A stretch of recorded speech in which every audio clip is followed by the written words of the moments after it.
Welcome to the Dr. Mudgil podcast. This is episode 61. We are in the third week of January 2023. I hope everyone's year has been as good as ours has been on this end. And this week, it was like the universe was talking to me. I had a bunch of folks in my life just ask me about fitness and nutrition. And I think, probably because it's the new year, a lot of folks have New Year's resolutions. They want to kind of get their bodies in shape, lose some of the flab, etc. And, on Monday, one of my patients in my New York City office, who I hadn't seen, I think probably since like before the pandemic, said, towards the end of our visit, he's like, hey, doc, I watched your YouTube video about setting up your macronutrients. This is a video I probably posted like 2 or 3 years ago. And he said, I was using it. My wife and I were using it. We were really seeing some progress, but then we kind of fell off the rails during the pandemic or during vacation. I can't remember exactly what he said, but he asked me if I would post something, sort of an updated version of this. And then on Tuesday, one of my best friends from college reached out to me and said, hey, man, I really want to get into shape, and I was hoping you could help me out. So we did a FaceTime, and we're trying to, sort of design what his, nutrition and fitness regimen would look like. And then on Wednesday, which was yesterday, one of my former employees, he just came to visit me. We kind of hadn't seen each other in a while just to catch up a bit. And then right about when he's leaving, he said, hey, doc, I want to get into shape this year. And, I was hoping you'd be able to help me out. So, of course, I'll help you in any way I can. So I thought I would use this podcast just to talk about my personal fitness journey. I just want to preface all of this by saying I am not a fitness professional. I'm not a nutrition professional. There are folks who know a ton more about this stuff than I do. But this is what, I have read quite a bit about both, and this is what's worked for me, and this is what I've done. And, I'm sure if you're pretty regimented about it like I am, I'm sure you could have, massive change in your fitness level, your physique, or whatever your goals may be when it comes to fitness. So taking you back in the day, when the doc was just a young buck, my whole life, I grew up, my family was very strict vegetarian. I came from like a very religious Hindu family, and, we grew up vegetarian. So my diet predominantly was carbs. A vegetarian Indian diet is very, very heavy in carbs. And, I would dabble with meat when I was outside of the house a little bit, but predominantly, for a pretty long stretch until I was in my mid-20s, I was a pretty strict vegetarian.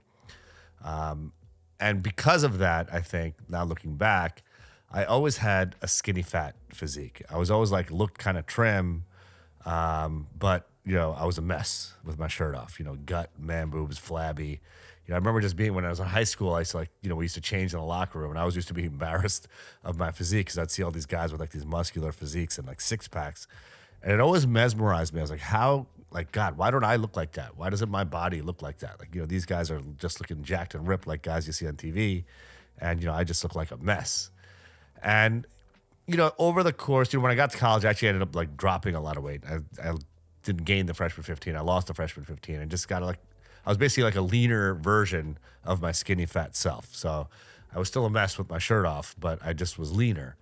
And that's kind of the physique I had basically, throughout my early adult life, throughout my 20s, et cetera.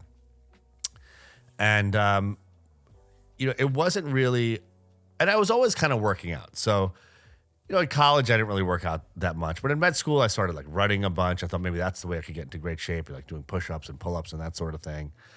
And, once I graduated medical school and I was an intern, I used to go to the gym a few times a week. And, I did that throughout residency. And, I'd have a trainer off and on here or there. But I was pretty loose, I would work out, I'd say I'd work out 3 times a week. But I wasn't seeing any change. In fact, once we started having kids, once I got married and we started having kids, I was getting, I was still working out, but I was getting in worse and worse shape, with each child. I have 3 kids. And my wife would just bounce right back and look amazing, after each kid.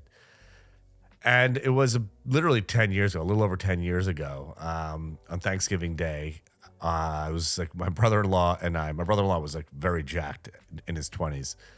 And, he kind of, lost his way a little bit when it came to fitness. And, he has kids too. So, we sort of fell into the same trap. And I remember, we were sitting on the couch. He had a beer on his gut and I had a glass of scotch on my gut. And he looked over to me and he said, dude, we're a mess, and he actually said what happened to us. And, really, he was once in peak physical condition. I never ever experienced that in my life. But he said, let's have a bet. Let's see who's going to get in the best shape by Memorial Day. I think the bet was really who's going to have a six pack by Memorial Day. I'd never had a six pack in my life. But I was like, let's do it. So this was November of 2012, Thanksgiving of 2012. And, I took it at that time in my life, I was becoming a lot more focused and disciplined when it came to achieving goals. So I took it real seriously. So I hired a personal trainer and we'd work out literally 5 times a week. I started really reading about fitness and nutrition. And I'm going to talk about the details of this in a minute. But between November of 2012 and Memorial Day of 2013, I literally lost 50 pounds, 40 something pounds, and went from 20% body fat to 8% body fat. And I learned so much during that journey, whatever those were, 6-7 month period. And a lot of what I did was actually quite wrong in that time. But having gone through this, I've been at this for 10 years. Every year since then, I've been trying to put on more muscle, achieve a greater level of leanness. And, I learned a lot in this process. So again, I'm not a fitness professional. I'm not a nutrition professional. And, if you have any underlying physical ailments or medical problems or, just nutritional issues, you should definitely consult with a professional before you take any advice that I have. But this is what worked for me. So, I remember my trainer, and this is something that, trainers and fitness professionals will always say. They'll always say, abs aren't made in the gym. They're made in the kitchen. And that really is true. So it wasn't until I really aligned my nutrition that I was able to see any changes in the gym. Trainers will also say, you're only with me 3, maybe 4 hours a week, maybe 5 hours if you train a whole bunch, with the trainer. And there are 168 hours in a week. So 163 of the hours you're on your own. So it's what you do outside of the gym that makes the biggest difference, relative to what you're doing inside the gym, because, just proportionally, you're not in the gym most of the time. So around that time, I started dabbling with, I was reading different strategies to, align my nutrition goals and make them in alignment with what my fitness goals were. And I started reading about intermittent fasting. So I've been intermittent fasting for over 10 years. And I'm not saying it's for everybody, but for me, with the way my body works, I'm never super hungry in the morning. I like to drink coffee, and it just worked out well with my life at that time, and it's continued to work well. It's just a model that works well for me. So basically, most days I'll eat between 12 and 8, and I'll fast between 8 at night until noon the next day. I generally work out when I'm fasted. I like to do that. I just feel like I'm more focused.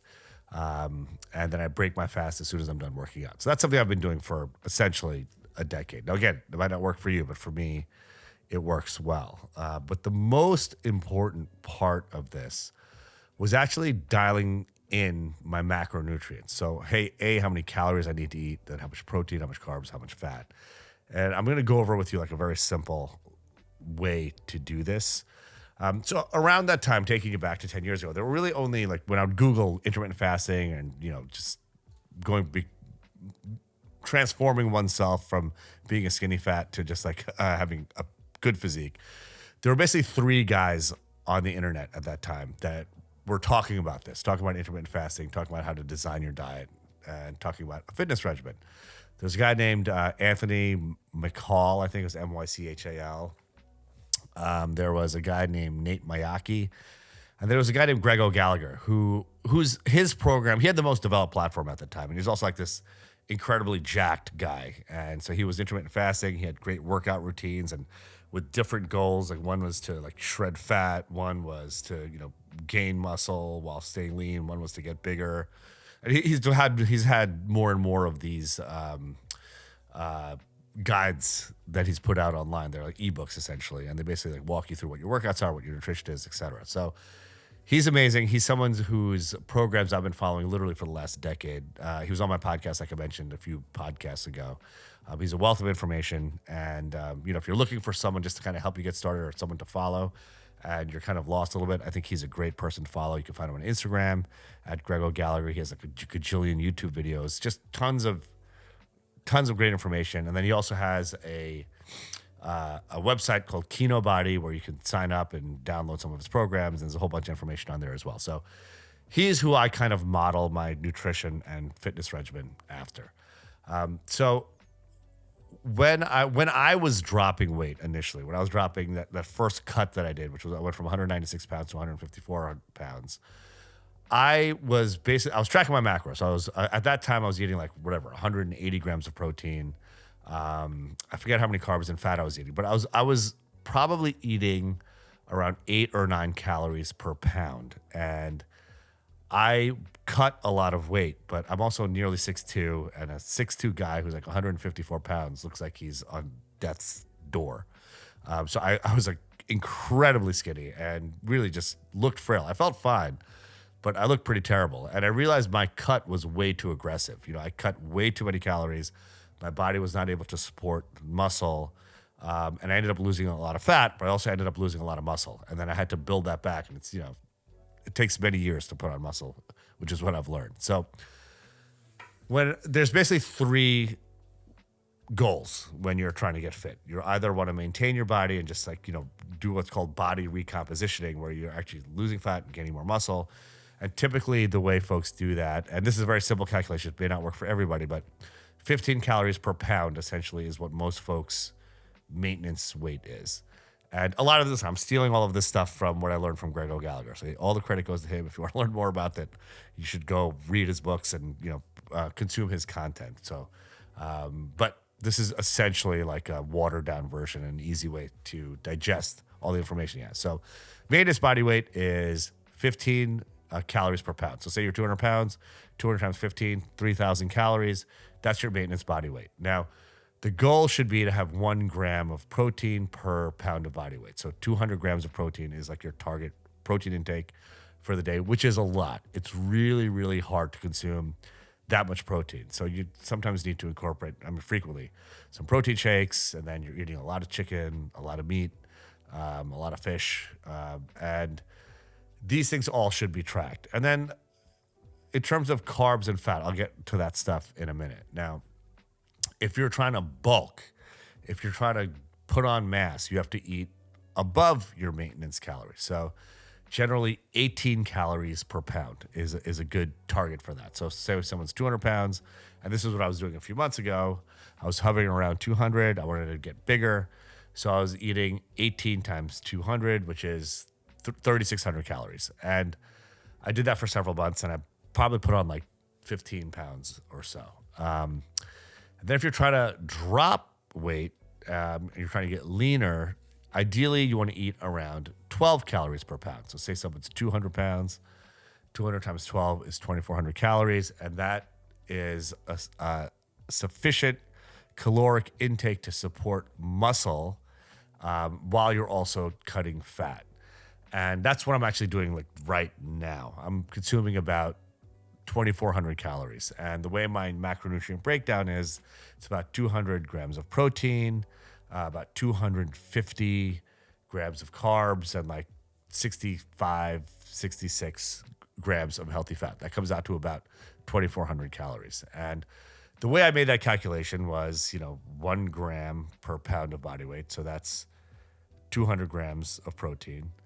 And the rest of the calories remaining, there were about 1,600 calories. So like they're 4 calories per gram of protein. So that's 800 total calories of protein I'm consuming. 2,400 minus 800 leaves me 1,600 calories to play with. Of those 1,600 calories, about 1,000 of them I deploy to carbs. So that's 250 grams of carbs. And of those 600 remaining calories, those go to healthy fats. So that comes out to about like 66 or 67 grams of fat, like things like avocado, peanut butter, olive oil, that sort of thing. And that's my target macronutrient profile when I'm trying to cut at this body weight. If I was 180 pounds, obviously it'd be 180 times 12, and then et cetera, in terms of the calculations. We'll put little framework up for you so you can figure out what your macronutrients are. Now, the hard part with this is, and this is something I realized like 10 years ago, is you have to be obsessive, at least for a short period, a couple of months of tracking your macronutrients. So I got a food scale from Amazon, which was like, I don't know, it was like $20 or something like that. And I would literally weigh my food. So initially, like my wife thought I was nuts. Like, this is crazy. Like, you're weighing your food. But after a couple of weeks of doing it, like when I'd come home from work, there'd literally be a Tupperware of rice, a Tupperware of whatever the protein was for the day, a measuring cup, and the food scale. So folks who have your best interests aligned will always kind of jump on board and be supportive of whatever your goal is. And if someone is not supportive, then they're probably someone that you really don't want hanging around in your ear all the time. And that kind of falls into what I always talk about with auditing your circle, et cetera, auditing the voices that are in your ear, et cetera. So weighing your food and then tracking it. So I personally use there's a million apps that do this, but I use my MyFitnessPal. In fact, I still use it right now. So right now I'm trying to cut a little bit. So I'm maniacally tracking my calories, and everything that I eat, I put into my MyFitnessPal so that I can hit my caloric goals for the day and I can hit my macronutrient goals for the day. So I can hit my protein intake requirement, my carb intake requirement, and my fat intake requirement. And actually what I'm finding is, and this seems like odd, but getting to my carb goal for the day is actually the hardest thing. Like, now I've kind of dialed it in. Getting my protein intake is pretty easy. But getting those carbs is actually been a bit of a challenge. But, again, I wouldn't know that if I weren't tracking my calories. So the key is you need the data so you can make adjustments to whatever your needs may be, whether it's your protein intake, your fat intake, your carb intake. Once you do this for a while, it actually becomes completely second nature. In fact, there's like periods, like long periods, where I don't track my calories because I basically know what I'm consuming. You get pretty good at eyeballing food, even if you're eating out, eyeballing, okay, that's like a 8-ounce steak, and you can kind of eyeball how much protein you're consuming. So, it just depends how maniacal you want to be about what your specific goal is. But definitely, I recommend initially when you're trying to do this, you have to be very, very diligent about tracking your calories, weighing your food. That's the only way you're going to learn to, you're going to learn exactly what you're eating, like how many calories you're consuming. So like, in the beginning, and I'm doing this right now. Everything that touches my lips goes into my MyFitnessPal. If I have 5 grapes, I put 5 grapes in there. If I have a sip of wine, I put that in there. If I have a bite of chocolate, I put that in there. Because I want to know exactly what I'm consuming, because I'm really being my goals are very specific, and I want to do everything that's in my power to achieve that goal, namely keeping track of all the data, because I can manipulate that very easily. Now, it sounds nuts to do this, but believe me, it's very, very doable. If I can do this, if I can transform my body, anybody can do it. That's just a simple fact. I wish I had a picture of what I looked like before I started this journey, but I was too embarrassed to ever take a picture with my shirt off. So just to wrap all of this up. So again, we'll have the bullet points of how you can track your macronutrients and how you can design your diet. But the key with any goal is to have SMART goals. Like, SMART is an acronym. So the goal has to be very specific. So, for me, my initial goal was I want to, get jacked. That was my goal. My goals were 100% pure vanity when I started this process. So the goal has to be specific. Define whatever your specific goal is. Your goal has to be measurable. To this day, and I've been doing this for years, while I'm brushing my teeth in the morning, I weigh myself. I want to know exactly where I check in the morning. And know if the scale's moving in the right direction or the wrong direction.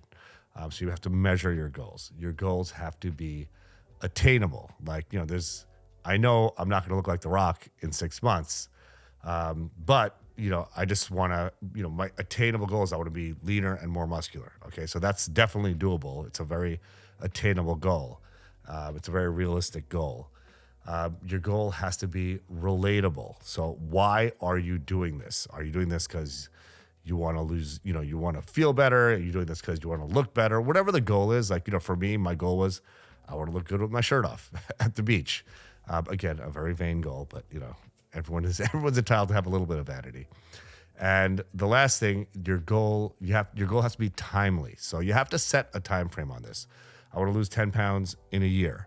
I want to put on muscle this next year. I want to get leaner in the next 6 months. Whatever it is, all your goals should be smart. That's the way you can crush your goals. And then the last thing is, once you hit your goal, you have to set a bigger and better goal for yourself. That's how we grow as humans. That's how our physiques improve. That's how we get better at whatever it is that we're doing. So those are my very long thoughts of the week. But like I said, if I could get fit, if I could transform my body, anybody can do it, as long as you're willing to put that work in. As long as you're willing to track your macros. You got to be a little bit nuts to do this and to really make great progress in fitness, nutrition, in improving your body composition.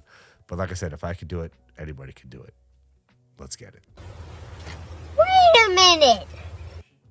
Hey guys, it's the Doc. I'm back. I realized I recorded that whole podcast and I got so carried away with nutrition that I forgot to talk about the fitness aspect of getting in shape. So you've probably heard this before. Getting in shape, getting a good physique, it's 80% nutrition, 15% exercise, and 5% genetics. So the reason why I got so carried away with nutrition is because it's 80% of the work is what you're putting in your body, keeping track of it, dialing in those macros, et cetera, et cetera. But the fitness part is important as well. And again, I'm not a fitness professional. I'm not a nutrition professional. And, if you have any physical limitations, it's very important that you consult with your doctor, with a fitness professional, so that you can curate your workouts in the best way possible for you to prevent injury. But again, this is what's worked for me. So resistance training is by far the most important type of exercise, especially when you're dialing in the macros the way I described in the first part of this video. So resistance training is like weightlifting. You can do body weight stuff like push-ups, pull-ups, body weight squats. It really depends what your goals are and what you have access to. Have been an avid weightlifter for the last decade or so, and I find that's the best form of exercise for me. For cardio, literally walking, getting 10,000 steps in a day is the best cardio you could do. It's enjoyable. It's a functional form of exercise. For instance, you really only need to lift 3 times a week, or do resistance training 3 times a week, which is ideal. I personally do 3 heavy lifting days, 1 sort of light lifting day, and I walk every day. But 6 days a week, I do more. Like I walk on a treadmill, on an incline, and that sort of thing, just to make sure I'm dialing in my my cardio or the cardio aspect of my fitness regimen. So really, that's the key. Dialing in nutrition is 80% of the battle. 15% is some form of resistance training. Obviously, the more intense your goals are, the more extreme they are, the more intense your workouts will need to be in terms of weightlifting. If you have the resources to, using a personal trainer. I used a personal trainer for many years, which was very, very helpful. I learned a ton from the fitness professionals I worked with. They really helped me, get closer to my goals faster. Just remember, always success leaves clues.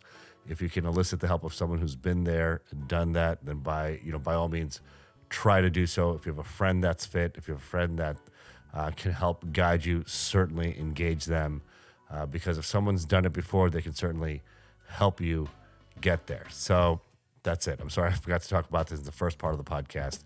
But as I mentioned, there's nothing more important than dialing in your fitness. Again, I'm dialing in your nutrition. Fitness is a smaller aspect of this. Yes, it is important, but the nutrition part of this is 80% of the battle. So with that, just want to say one more time, if I can do it, anybody can do it. Let's get out there. Let's do it. Let's get it.